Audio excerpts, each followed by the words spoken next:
Once, Emily stole my fiancé, Jack, and disappeared without paying the compensation her parents had covered.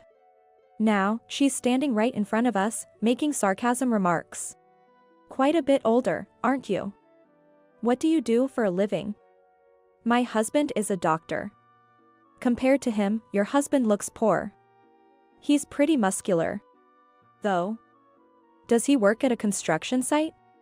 Just as I was about to retort, my husband, Ryan, stopped me. I do some physical work too. By the way, since you mentioned your husband is a doctor, does that mean he works at Newport General Hospital? Yes, he's a surgeon. Really? He's my subordinate. The surgeon at Newport General, Jason, right? He specializes in plastic surgery, doesn't he? Ah, yes. Oh, I forgot to introduce myself. I'm Ryan, the chief surgeon at Newport General Hospital. Meeting Emily again shocked me, and I started crying as soon as we got back into the car. Ryan asked me. I've been thinking. Amy, how do you want to deal with her from now on? Deal with her? That's impossible. There's no way. Just thinking about it makes me feel suffocated. There was a time when just thinking about Emily triggered hyperventilation. I understand that you don't want to be near her at all. That's why I have a plan. A plan? Yes. There is a way to ensure she will never appear in front of you again. My name is Amy. I'm a 32-year-old housewife. Currently, I live a peaceful and happy life with my husband, who is 12 years older, and our 3-year-old son. Ryan is always busy with work and takes great pride in it. By supporting him at home, I find fulfillment in my daily life. Nowadays, it's rare to find someone like me who solely dedicates all their time to support a working husband. People might say that. Even my parents have mentioned it. While I have a truly happy home now, I've had painful experiences to get here. You see, I was deeply betrayed by someone I once believed was my best friend. I met Emily in university. We were in the same department and did everything together for 4 years. I considered her as my best friend. When I first came to the big city for university and felt out of place, Emily reached out to me. She was bright, flashy, and extremely active. She constantly surprised me, and I followed her lead. Coming from a quiet and serious life in high school, she opened up a new world for me. And that relationship continued even after we graduated. At that time, we both got jobs at companies in the city. We often had meals together whenever we had free time. Then, I met someone. Jack was a sales representative from a manufacturer who often visited the trading company where I worked. As a clerk, I interacted with him and eventually, he started asking me out. We soon began dating. I hadn't had much experience with men before, so I was over the moon. Everything progressed smoothly. We introduced each other to our parents and got engaged after 1 year of dating, when I was 26. I was probably quite excited back then. Emily even started saying, "You've been quite distant lately." Well, she was right. I couldn't be in 2 places at once. Naturally, I spent most of my weekends with Jack. Are you hiding something from me? No, not really. Emily had never introduced me to anyone she was dating. So, I thought friendships and romantic relationships were 2 separate things. Jack and I were planning our wedding together, so naturally, I spent more time with him. I guess the reason I didn't tell her was that a part of me wanted to surprise her. Actually, I was embarrassed. I was nervous about introducing Jack to Emily, who could easily chat and hang out with various men. I was scared of how she would think about him. Still, as the wedding approached, I thought it would be fine. "Hey, there's someone I want you to meet," I said, introducing Jack to Emily. "Oh, Amy, you're so secretive. You've kept this from your best friend? That's not like you," Emily said, giving me a hearty pat on the back with a big smile. But that was my mistake. Wedding reservations and preparations. Just when most of those things were settled, Jack suddenly came to my parents' house and said this. "Sorry, Amy. I can't marry you." When I asked why, he said, "Emily is pregnant." I couldn't understand what he was saying. It was a nightmare after that. Did Emily really get pregnant? At that point, it didn't matter either way. He called off the engagement just before the wedding. I'm really sorry. My father was furious, yelled at him and would have hit him if my mother hadn't stopped. The wedding was cancelled. While I was in shock and unable to do anything, my furious parents demanded him to pay the full cancellation fees and compensation. They also demanded compensation from Emily. Jack admitted his fault, paid what he had to, and apologized sincerely, apparently. I say apparently because my memory of that time is vague. I was so shocked that my mind seemed to escape from the reality. Later, I learned that Emily didn't apologize and ignored to pay the compensation and she just disappeared somewhere. According to a letter she left behind, she wasn't even pregnant. That lie and her disappearance devastated me even more. Emily's parents were also furious. When the rumor spread among our university friends, I heard another shocking piece of news. You know, Amy, we didn't tell you because you didn't notice, but Emily used to date and dump every guy you liked. This was news to me. Why would she do that? I don't know. Emily was popular enough herself, but whenever a guy showed interest in you, she'd end up dating him. Maybe she was jealous of you getting attention over her. But we were best friends. Were you? I was stunned. At the time, you seemed more like Emily's sidekick, and we all thought she saw you that way too. I was deeply shocked by those words. It wasn't just that Emily thought that way, but also that I had been completely oblivious to it. And I had no eye for men. Adding to that shock, the whispers at work about me being the woman whose wedding got called off finally broke me. I ended up quitting my job and spent some time resting at my parents' house. After recovering, I got a new job and, at my parents' suggestion, started looking for a marriage partner when I was 28. I had lost faith in my own judgment, so I trusted the profiles sent by concerned relatives more. That's how I met Ryan, who was 12 years older than me. He was so busy with work that he had no time for women, and by the time he realized it, he was already 40. And his family was worried and set him up for meetings. I might not be able to spend time with my family all the time due to my work. I felt he was very honest and sincere. That's why I decided to marry him. Given my past experience, we only informed close family and senior colleagues about the wedding. The next year, we had a baby, and I was planning to take a parental leave, but during this time, Ryan was headhunted for a job in the same industry in another city, so we moved. I felt bad about leaving the job I hadn't been at for long, but everyone kindly sent me off. And so, 3 of us, as a family, started our new life in a new place. Hey! Is that you, Amy? But one day, suddenly, Emily appeared in front of me. That day, we had come to a shopping mall.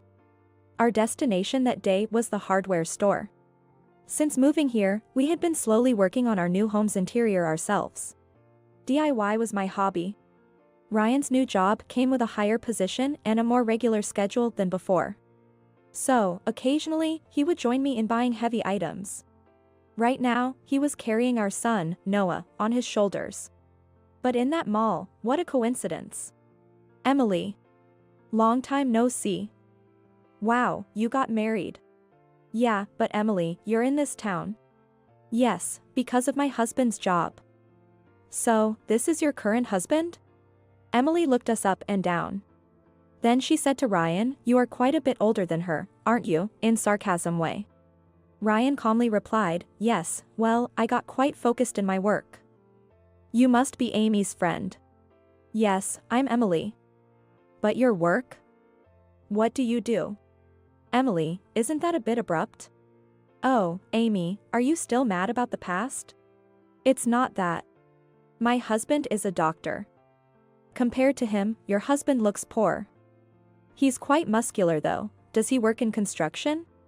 Clearly, she was judging him based on appearances. "That's not." But just as I was about to argue, Ryan stopped me. "I do some physical work too. By the way, since you mentioned that your husband is a doctor, does he work at Newport General Hospital?" "Yes. He's a surgeon. His name is Jason." "Oh. He works for me." "What?" "Jason, the surgeon at Newport General Hospital, right?" "Yes." I should have introduced myself earlier. I'm Ryan, the chief of surgery at Newport General Hospital." Ryan, you mean the one who was headhunted here last year? What a coincidence. Ryan smiled warmly. Yes. And suddenly, Emily's attitude changed. Come to think of it, this sort of thing happened before too. I just didn't notice it at the time. Well, I apologize. Seeing you in such casual clothes, No, it's fine, some people tend to dress very casually every day outside of work. I tightly gripped the hem of Ryan's clothes. Amy, what's wrong? Let's go home soon. Are you sure? She's your old friend, right? Yes. We have a lot to catch up on. Let's go. I see. Sorry about that, we'll catch up another time. Yes, definitely another time. Emily's cheerful voice was incredibly irritating. What's wrong? You look pale, and your pulse is fast. Ryan said as we got back to the car, buckled Noah into his car seat, and checked my temperature and pulse. I never want to see Emily again, ever. He gently patted my trembling shoulder. If you don't want to see her, that's fine, but can you tell me why later? I nodded silently. That night, after putting Noah to bed, I told Ryan everything that had happened up to this point. I see, so that's it. I heard even before we actually met for the first time that your ex-fiancé cheated on you before the wedding. But I didn't realize it was her. You knew? I knew something sad had happened to you. I nodded silently, over and over. Yes. And it wasn't just that. It was always. Tears of frustration kept coming. It's always the same. I only realize things after they actually happened. I've always hated Emily, I realized. If that's the case, she's pretty malicious. And she seems to have an unhealthy obsession with you. With me? Yes. Think about it. She approaches and dumps every guy you get close to. What do those guys mean to her? That's true, but your ex-fiancé isn't married to her now, is he? She's married to Jason, after all. That's true. And Jason, that too.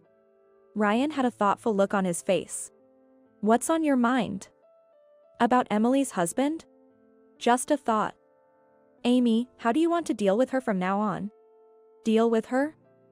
That's impossible, no way. Just thinking about it made me feel suffocated. At one point, just thinking about Emily triggered my panic attacks. It's okay, it's okay. I'm sorry.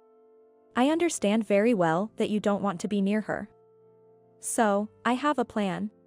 A plan? Yes. A way to ensure she never shows up in front of you again. Ryan smiled gently again. Oh, right. This man seemed gentle but was determined when necessary. 2 weeks later, in the evening.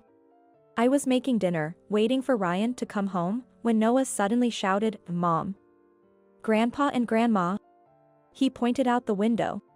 Just then, the intercom rang. Sure enough. It was my parents. I hurried to welcome them. Their home is several states away. It takes hours by car. What's going on? Yes, Ryan called us. He insisted we come to look after Noah. What? You didn't know? I hurriedly sent a message to Ryan. Almost immediately, I received a reply, "Your parents have arrived, I see. Come here now, and bring your phone earbuds." Along with a URL to a certain store. I don't know what's going on, but it looks like I need to go out now. That's unusual for Ryan. I was in the middle of making dinner. It's fine. We'll finish it and make it our dinner. Wondering what this was all about, I started getting ready to leave. By the way, Amy, we saw that girl's parents at a service area on our way here. My mom said, as if she just remembered. That girl? You know. Ugh. I hate to even think about her, that one. You mean Emily? I don't even want to say her name. I see. But what were they doing? I hadn't told my parents that Emily was living in this city. My mom was extremely worried about me after what had happened.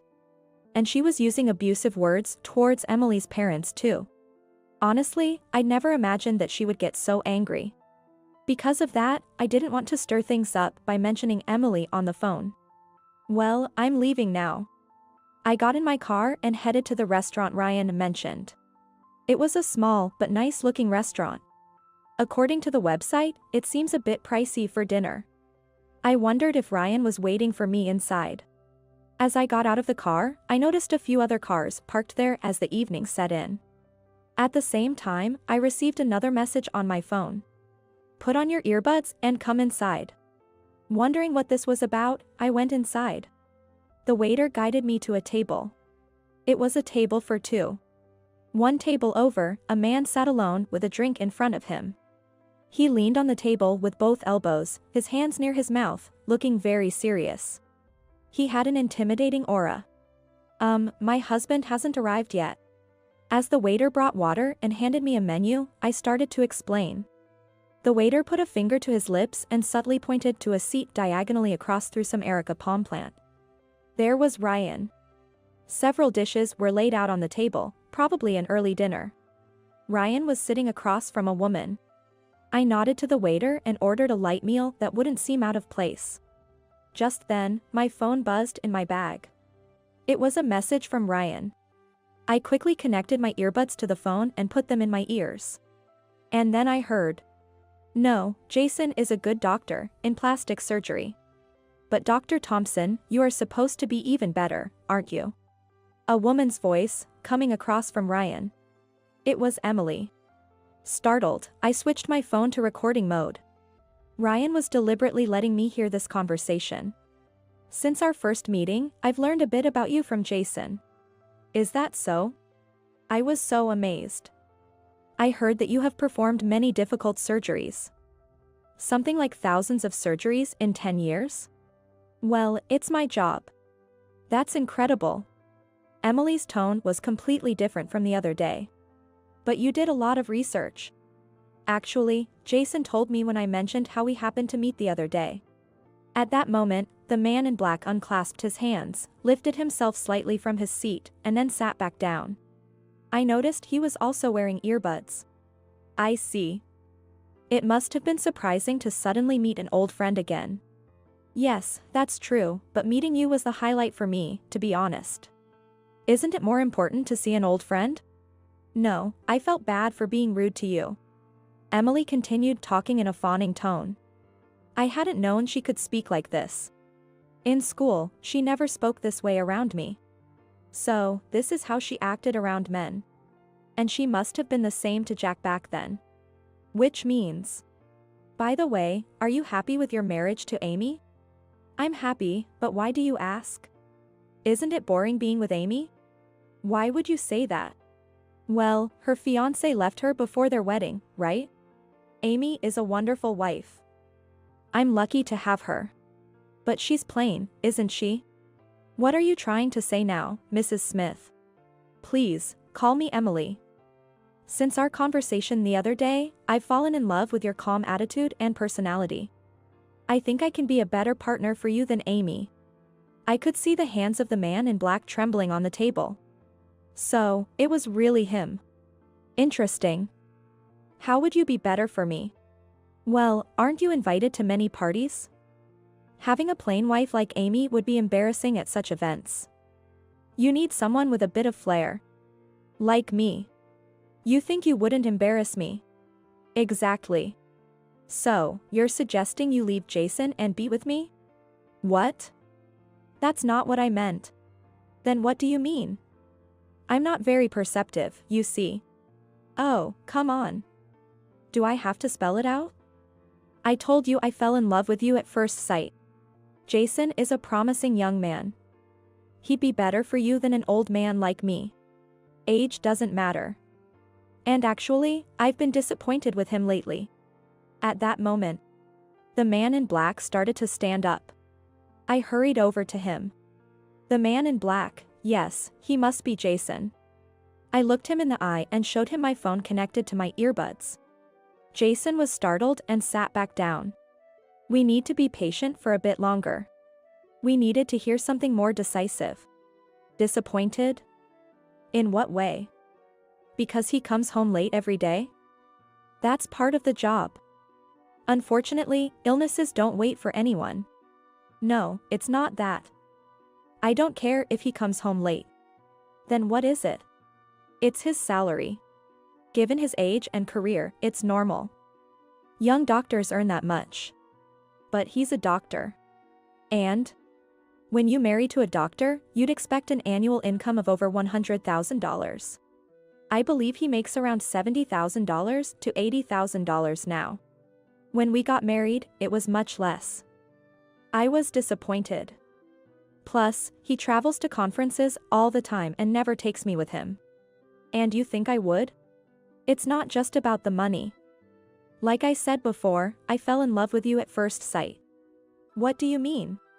I want to be with you. At that moment, Jason finally stood up.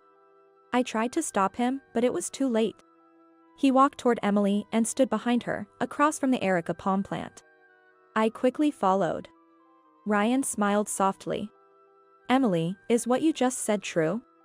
Jason's low voice came from behind Emily. She turned around, literally jumping. What? Jason? And Amy? What are you two doing here? Are you having an affair? See, when you have a guilty conscience, that's the first thing you assume. Ryan said gently to her. I heard everything. You've always thought of me that way, haven't you? What? What's going on? Isn't this what you meant? I started playing the recording of her conversation with Ryan. What is this? Ryan pulled out two phones from his bag. One was connected to mine and the other was connected to Jason's. Do you even know how long it takes to become a full-fledged doctor? What? What are you talking about? We spent 6 years in medical school, followed by 5 years of residency before becoming fully licensed doctors. I had just become one when we met. Huh? Emily started counting using her fingers. In other words, I was just a rookie. But you told me you were a doctor when we met for drinks with others. I was a doctor, there was no lie. But I was dragged there by high school friends. I thought I was too young to get married. But you came on strong. And even then, I was earning more than most people at my age. You just assumed I'd be earning much more. That's true. Doctors do earn a lot, but not until they're fully fledged. Whether they're in private practice, where they work, and depending on their job status and age, all affect their income. And it's true that they have fewer chances for marriage. It was a rare outing. I told you I was still a busy rookie, and I initially refused. That's true, but it might sound like an excuse, but I always wanted to work in the countryside and needed to build experience for that. I wanted to be capable of anything. But you became hysterical every time I mentioned it. Because I don't want to live in the middle of nowhere. I told you that I'd get higher salary, but you still didn't like it. And you didn't even do the housework properly. Despite claiming you'd be a supportive housewife. What? I was surprised at this. But, these days, housework shouldn't just be a woman's responsibility. That's for when both partners work. I interrupted. If you choose to be a housewife, you should handle all the housework perfectly and not make your husband worry about anything. Amy.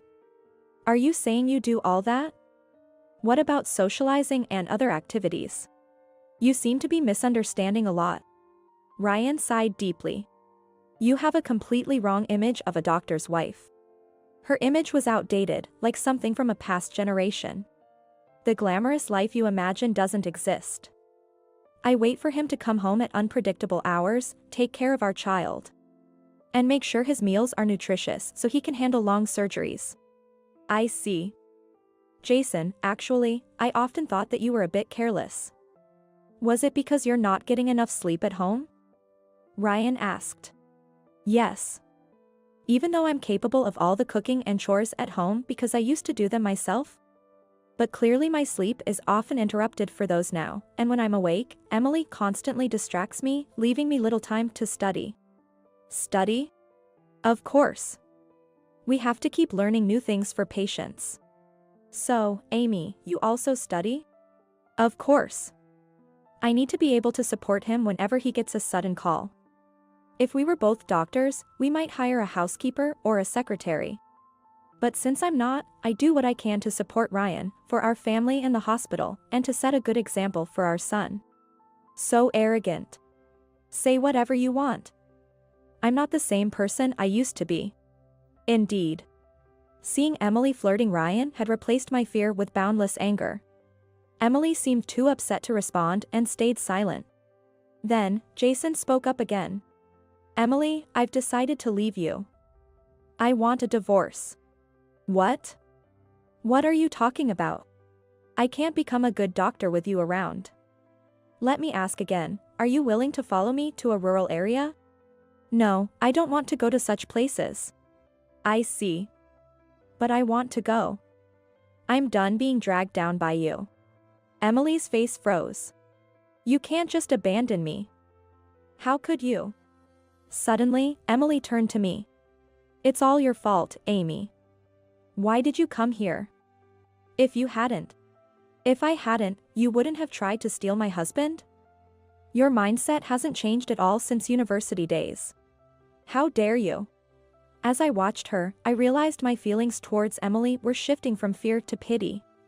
Why did you always steal my boyfriends or those interested in me, only to dump them? Because I hated your goody two-shoes act. I see. But if you hated me so much, why go through all the trouble?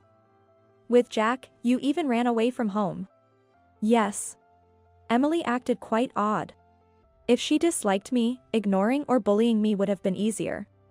Instead, she decided to steal and dump my boyfriends in a range in which other friends could see. And ultimately, she stole my fiancé and got sued for it. Hey, Emily, maybe you were actually obsessed with me? What? She widened her eyes in disbelief. Her neck veins seemed more prominent, perhaps due to her anger. It's said that veins pop out when you're furious.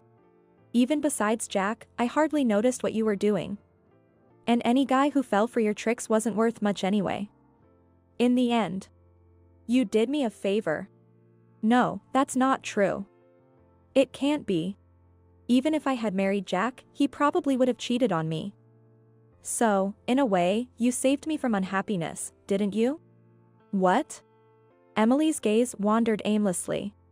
You didn't notice? That's impossible.